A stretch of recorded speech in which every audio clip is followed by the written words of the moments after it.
Welcome back to another story time. It is Tuesday, April 28th, and how great was our guest reader, Eddie's dad, yesterday.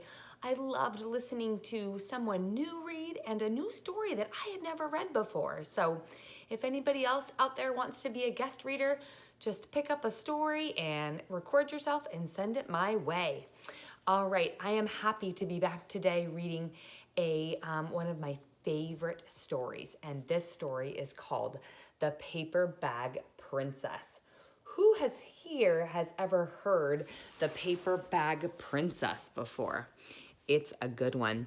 This story is written by Robert Munsch, and he writes a lot of different books that you might recognize. All right, here are actually some of the books that he's written before. All right, The Paper Bag Princess.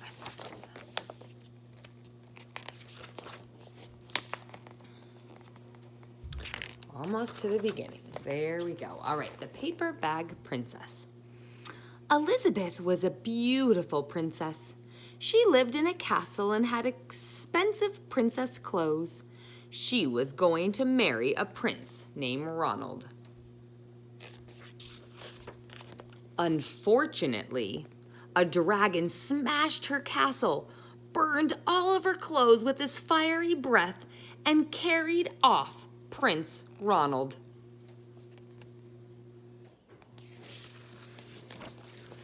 Elizabeth decided to chase the dragon and get Ronald back. She looked everywhere for something to wear, but the only thing she could find that was not burnt was a paper bag. So she put on the paper bag and followed the dragon. He was easy to follow because he left a trail of burnt forests and horses' bones.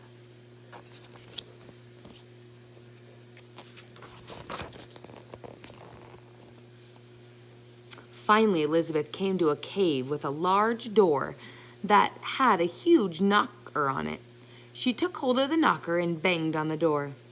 The dragon stuck his nose out of the door and said, "Well, a princess! I love to eat princesses, but I have already eaten a whole castle today. I am very busy, dragon. Come back tomorrow." He slammed the door so fast that Elizabeth almost got her nose caught.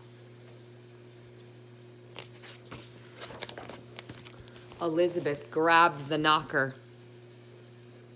and banged on the door again. The dragon stuck his nose out of the door and said, "Go away! I love to eat princesses, but I have already eaten a whole castle today. I am a very busy dragon. Come back tomorrow." "Wait!" shouted Elizabeth.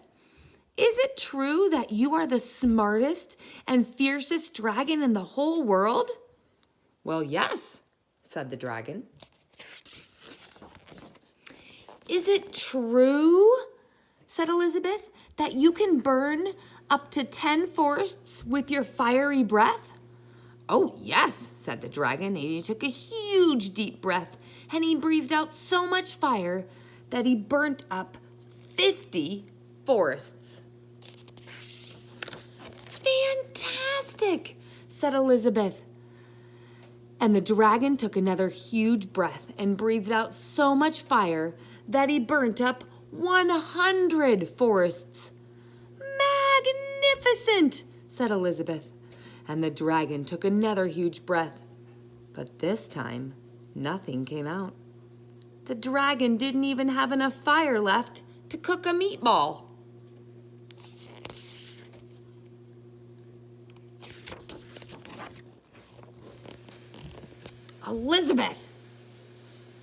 Elizabeth said, "Dragon, is that true that you can fly around the world in just 10 seconds?"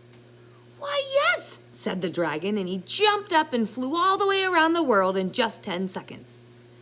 He was very tired when he got back, but Elizabeth shouted, "Fantastic! Do it again!" So the dragon jumped up and flew around the whole world in just 20 seconds.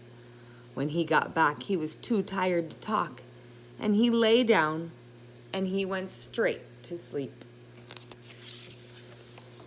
Elizabeth whispered very softly, "Hey, dragon." But the dragon didn't move at all. She lifted up the dragon's ear and she put her head right inside.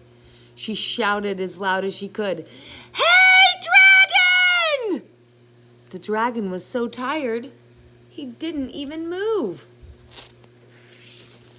Elizabeth walked over to the dragon and opened the door to the cave. There was Prince Ronald.